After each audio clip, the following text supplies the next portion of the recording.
할렐루야. 6월 1일 월요일 새벽 기도회를 시작하도록 하겠습니다.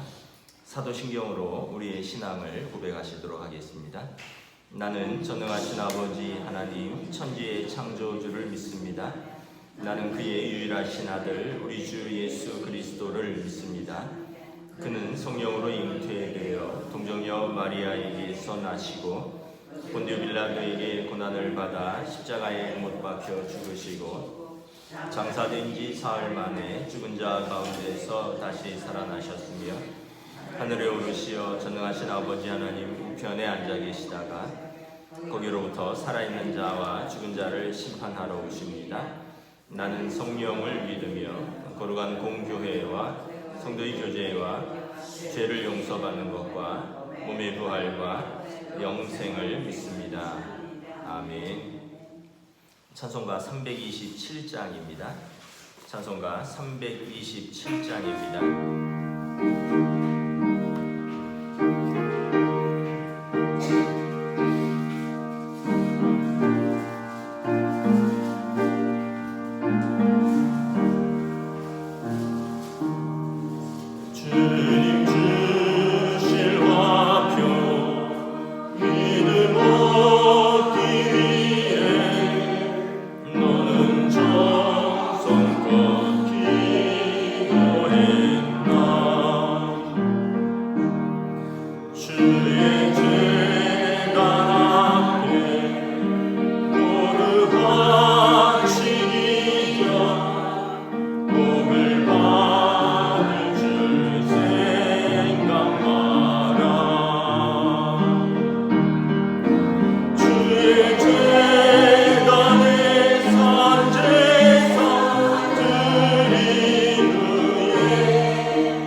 말씀은 구약성경 신명기 27장 1절부터 10절까지 말씀입니다. 구약성경 신명기 27장 1절부터 10절까지 말씀입니다. 다 찾으신 줄 알고 저와 여러분들이 한 절씩 교도하도록 하겠습니다. 신명기 27장 1절부터 10절입니다. 모세와 이스라엘 장로들이 백성에게 명령하여 이르되 내가 오늘 너희에게 명령하는 이 명령을 너희는 다 지킬지니라.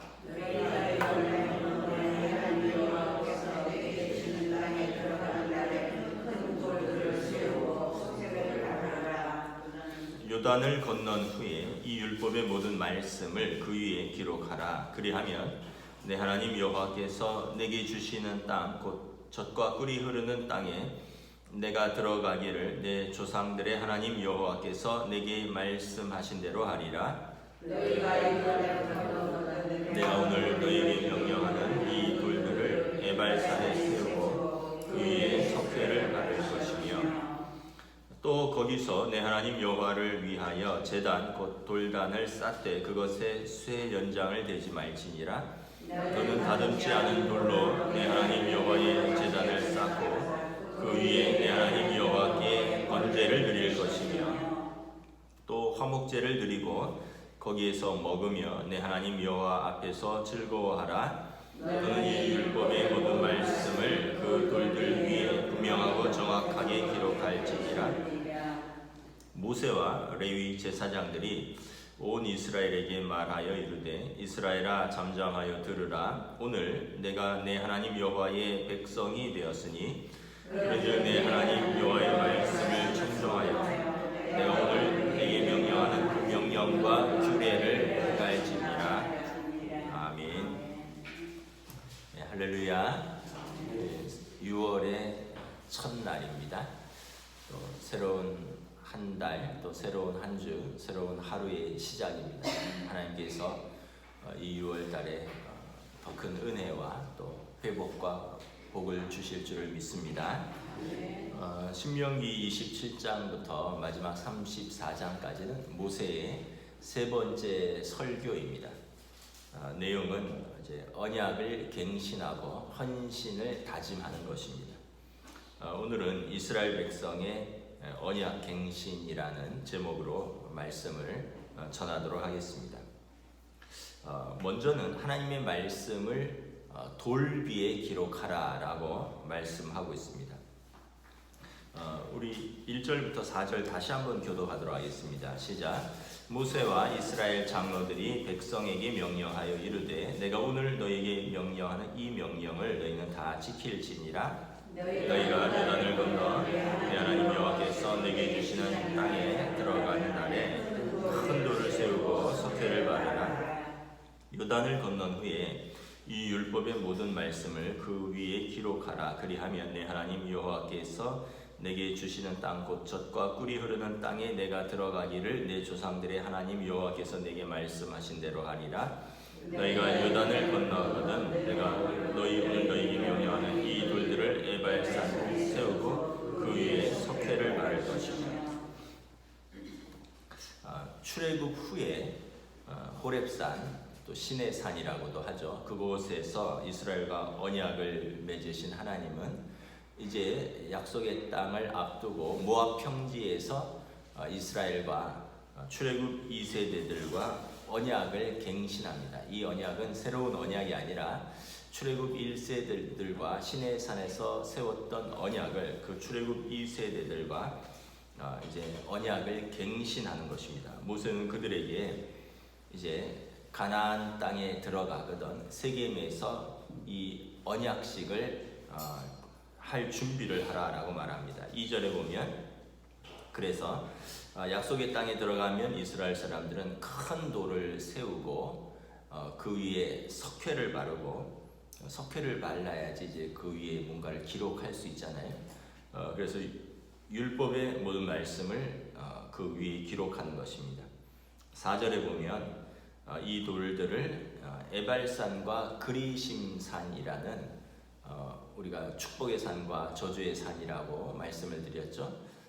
그 산 중에 에발산에 세워서 이 두 산을 따라서 여행하는 사람들 또는 그 사이에 길로 여행을 하면서 모든 사람들이 보고 또 가슴에 새기고 결단하게 하라는 것입니다.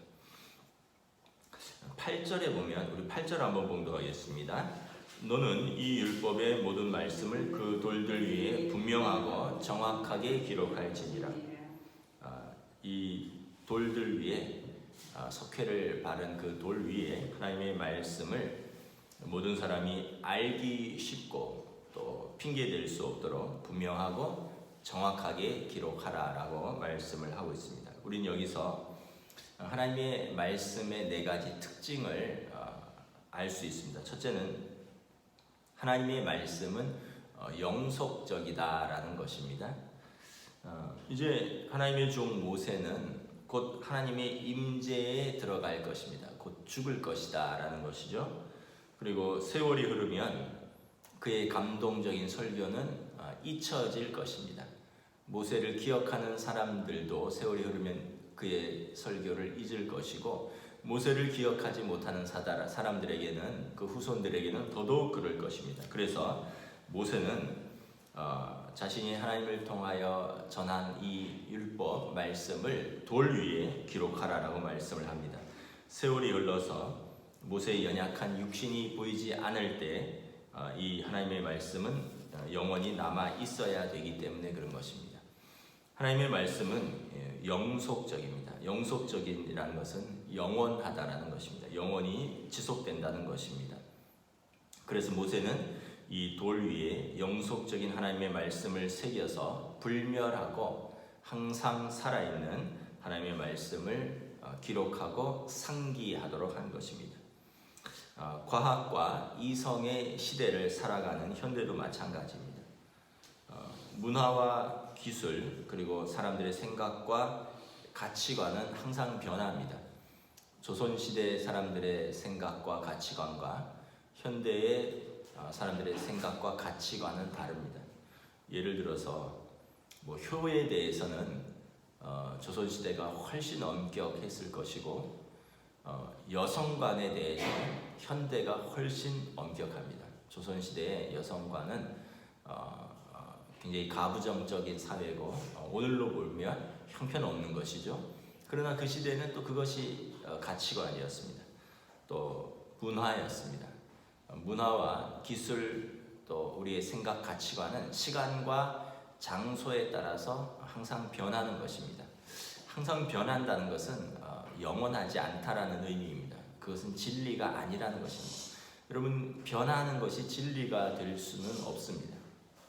그러므로 시간과 공간이 변해도 변하지 않는 하나님의 말씀이 여러분 성경의 가치인 것입니다. 여기서 이렇게 해석되고 저기서 저렇게 해석되는 것은 하나님의 말씀의 가치가 아니라는 것입니다. 그래서 모세는 이 돌 위에 하나님의 말씀을 세워서 영속적인 하나님의 말씀을 기록하고 상기하라라고 말하는 것입니다. 두 번째, 하나님의 말씀은 알기 쉽고 정확하게 기록해야 된다라고 8절에 말씀하고 있습니다. 이제 모세는 이스라엘 백성과 함께 요단을 함께 건너가지 못할 것입니다. 따라서 더 이상 모세의 음성을 직접 들을 수 없을 때 그 말씀을 눈으로 볼 수 있도록 하는 것은 매우 중요합니다. 시청각 중에서 여러분 시각이 정보의 80%를 차지합니다. 우리가 귀로 듣는 것, 또 몸으로 느끼는 것, 모든 것이 다 정보를 우리 몸으로 받아들이는 기관이지만 눈으로 보는 것이 80%입니다. 그래서 교육적 관점에서도 시각적 교육은 매우 통찰력이 있는 교육입니다. 귀로 듣는 것보다 눈으로 보는 것을 훨씬 정확하게 잘 기억하기 때문에 그렇습니다. 그래서 모세는 하나님의 말씀을 알기 쉽게 그리고 분명하고 정확하게 모든 사람이 눈으로 볼 수 있도록 이 돌 위에 석회를 바르고 기록하라라고 말합니다. 하나님의 메시지를 모호하거나 혼란스럽고 복잡하게 만드는 것은 그 메시지를 받는 모든 사람과 또 그 메시지를 주신 하나님에 대한 범죄이기 때문에 그런 것입니다. 세 번째, 하나님의 말씀은 신뢰할 만하다라는 것입니다. 2절에 보면 너희가 요단을 건너, 4절에 보면 너희가 요단을 건너거든 이렇게 말씀을 합니다. 이 단어는 아직은 미래형입니다. 아직 이스라엘은 요단을 건너지 않았습니다. 요단 앞에 서 있습니다. 그러나 그들은 요단을 건널 것을 확신합니다. 모세가 미래형을 썼지만 과거부터 지금까지 신실하셨던 하나님의 신실하심을 미래에도 확신하기 때문에 그렇게 쓴 것입니다. 모든 것이 불가능하다라고 믿었던 시절에 하나님은 아브라함에게 그 땅을 주실 것을 약속하셨습니다.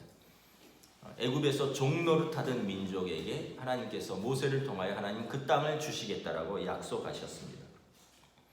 믿음이 없는 사람들은 그때 이게 무슨 말이냐라고 불신했을 것입니다. 그러나 현재 그들이 요단 앞에 서 있는 것은 하나님께서 과거에 신실하셨다라는, 그리고 하나님께서 아브라함과 모세에게 약속하셨던 그 약속이 지금 신실하게 성취되었다는 것을 보여주는 부인할 수 없는 명백한 증거가 되는 것입니다. 그러므로 이스라엘이 이제 하나님께서 주신 그 율법의 말씀을 순종하면 하나님께서 말씀대로 복을 줄 것이라는 그 약속이 실제로 그들에게 성취될 것입니다. 마찬가지로 불순종하면 저주를 받을 것이라고 말씀을 하셨다면 그것은 그렇게 될 것입니다. 하나님의 말씀은 과거나 현재나 미래나 언제나 신실하시고 하나님의 말씀은 신뢰할 만하기 때문에 그렇습니다. 과거에는 그렇고 지금은 그렇지 않다면, 또 과거에는 맞고 지금은 틀리다면 하나님의 말씀에 신실하지 않을 것입니다. 그러나 과거에도 그러했고 지금도 그러하며 미래에도 그러할 것입니다. 그러므로 하나님의 말씀을 결코 가볍게 취급해서는 안 될 것입니다. 마지막으로 하나님의 말씀은 의무적입니다. 10절 우리 함께 봉독하도록 하겠습니다. 시작. 그런즉 내 하나님 여호와의 말씀을 청종하여 내가 오늘 내게 명령하는 그 명령과 규례를 행할지니라. 모세는 하나님의 말씀을 단순히 기록하고 읽기만 해서는 안 된다라고 강조합니다. 하나님의 말씀을 실천해야 된다라고 말합니다.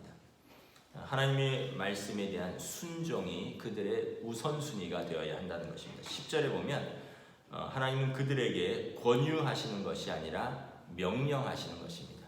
하나님의 말씀을 아무리 많이 읽고 아무리 많이 써도 순종하지 않는다면 결코 그 말씀은 그에게 영향력이 없을 것입니다. 예수님께서 두 가지 기초 위에 세워진 집에 대해서 말씀을 하셨습니다. 한 집은 기초를 모래 위에 세운 집이고 또 한 집은 기초를 반석 위에 세운 집입니다. 그 두 가지 집의 공통점이 두 가지 있습니다. 똑같은 말씀을 들은 것입니다. 또 하나 똑같은 시험이 찾아온 것입니다. 비가 오고 바람이 불고 창수가 났습니다. 비는 위에서 오고 바람은 옆에서 불고 물은 밑에서 들이차는 거죠. 위로 옆으로 아래로 전방위적으로 시험이 오는 것입니다.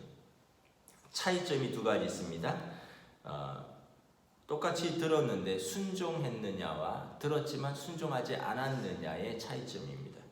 또한 결과가 똑같이 시험이 왔을 때 한 집은 건재했고 한 집은 무너졌습니다. 모래 위에 기초를 세운 집은 말씀을 듣기는 했지만 순종하지 않은 집입니다. 반석 위에 기초를 세운 집은 말씀을 듣고 순종한 사람의 집입니다. 반석 위에 기초를 세운 집은 시험이 전방위적으로 찾아와도 건재했고 모래 위에 기초를 세운 집은 바로 무너졌습니다. 너무나 당연한 결과입니다.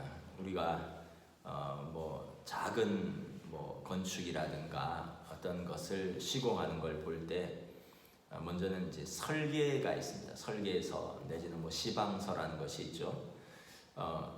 사람들이 돈을 아끼느라고 설계대로 자재를 넣지 않기도 합니다. 또 공기를 단축하느라고 제대로 시멘트나 콘크리트가 굳지 않았는데 그 위에 시간을 단축한다고 뭘 올리기도 합니다. 또 사람들의 관계에 따른 편리를 봐주느라고 제대로 감리해야 되는데 시공을 하는데 제대로 감리를 하지 않기도 합니다. 그래서 나중에 외형은 완성이 되지만 이것이 외부에서 충격이 오거나 시간이 흘러서 그 건물이 적정 하중을 감당하지 못하게 되면 반드시 무너지는 때가 올 것입니다. 우리나라 성수대교라든가 삼풍백화점 사태가 그런 것이죠. 그렇게 되면 어떻게 됩니까? 사람도 다치고 돈은 돈대로 더 들게 될 것입니다. 우리 인생의 집도 마찬가지입니다. 하나님의 말씀이 다소 고리타분해 보이고 좀 힘든 것 같아도 말씀대로 사는 길이 우리 인생의 집을 든든히 세우는 길입니다. 우리 편리대로 또 제대로 지키지 않고 또 우리 마음대로 이것은 넣고 이것은 빼고 또 이것은 이 시대에서 또 이것은 저 시대에서 우리가 마음대로 했다가 결국은 우리 인생의 집이 무너지게 된다면 더 많은 수고와 더 많은 희생과 더 많은 비용이 들기 때문에 그런 것입니다. 그래서 하나님의 말씀은 영속적이고 신뢰할 만하며 그리고 이것은 권유가 아니라 명령이라는 것을 기억해야 되는 것입니다. 자, 우리 5절부터 7절 우리 교독하겠습니다. 또 거기서 내 하나님 여호와를 위하여 제단 곧 돌단을 쌓되 그것에 쇠 연장을 대지 말지니라. 너는 다듬지 않은 돌로 내 하나님 여호와의 제단을 쌓고 그 위에 내 하나님 여호와께 번제를 드릴 것이며 함께 읽습니다. 또 화목제를 드리고 거기서 먹으며 내 하나님 여호와 앞에서 즐거워하라. 이제 이 이스라엘은 이 언약을 공식적으로 받아들인다는 이 사실을 유일하신 참 하나님을 예배하는 특별한 행사로 표현해야 했습니다. 5절에 보면 가나안 사람들처럼 단을 다듬어서 세우지 말라라고 말합니다. 이제 제단을 쌓을 때 돌단을 쌓는데 다듬어서 쌓는다라는 의미는 이제 뭔가를 다듬으면 그것에 의미가 부여됩니다. 그러니까 가나안 사람들은 제단을 다듬어서 그 위에 우상을 세웠습니다. 그러나 6절에 보면 이스라엘은 제단이 중요한 것이 아니라 그 제단에서 하나님을 예배하는 것이 중요합니다. 제단을 다듬지 않은 돌로 그곳에 정성을 기울이면서 그것이 우상이 되는 것이 아니라 그곳에 하나님 앞에 제단을 쌓고 그곳에서 예배를 드리는 것이 더 중요하다는 것입니다. 6절에 보면 번제를 이제 올려드립니다. 번제는 하나님 앞에서의 완전한 헌신과 충성을 의미하는 제사입니다. 7절에 보면 화목제를 드리고 거기에서 먹으며 내 하나님 여호와 앞에서 즐거워하라. 화목제는 하나님 앞에 올려드리는 부분이 있고 또 제사장 앞에 떼어드리는 부분이 있고 그리고 이 제물을 가져온 사람과 가족들 그 이웃들이 나누어서 먹는 제물입니다. 다시 말하면 하나님 앞에서 그리고 이웃 앞에서 사랑과 친교의 의미가 있습니다. 함께 예배드리며 즐거워하라라는 것입니다. 그래서 여러분 우리가 하나님 앞에서 세워지는 언약, 이 예배는 짐이 아니라 우리의 행복을 위한 것이므로 기쁨과 감사의 예배로 응답하는 시간인 것입니다. 일주일에 한 번의 예배를 굉장한 의무와 굉장한 짐으로 생각하는 사람들이 있습니다. 일주일 내내 자기를 위해서 시간을 쓰는데 주일 한 번의 예배를 굉장한 의무와 짐으로 생각한다면 여러분 하나님께서 마음이 어떠실까요? 여러분 그 한 번의 예배를 드리는데 마음을 다하고 또 힘을 다하고 정성을 쏟으면서 하나님 앞에서의 온전한 헌신과 충성 그리고 이웃들 함께 예배드리는 사람들의 기쁨과 감사를 표현하지 못하고 그 일주일에 한 번의 그 한 시간의 예배가 너무 힘들다고 너무 따분하다고 너무 어렵다고 한다면 하나님께서 받으시는 그 하나님께서 어떠실까요? 그러므로 우리가 한번 자세히 생각을 해봐야 됩니다. 우리가 하나님 앞에서 행복하기 원하고 복을 받기 원하고 여러 가지를 기대하면서 그 하나님 앞에서의 그 언약을 확인하는 그 예배, 물론 이제 우리는 새벽 예배도 드리고 수요 예배도 드리지만 그 시간이 기쁘지 않고 감사하지 않고 충성스럽지 않다면 이것은 우리가 하나님 앞에서 우리의 올바른 예배의 자세와 태도가 아닐 것입니다. 마지막으로 9절 10절을 읽고 말씀을 마치도록 하겠습니다. 모세와 레위 제사장들이 온 이스라엘에게 말하여 이르되 이스라엘아 잠잠하여 들으라.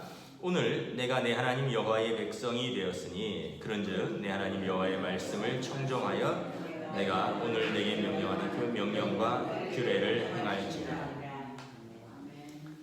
이 언약은 하나님과 이스라엘 백성 사이의 언약입니다.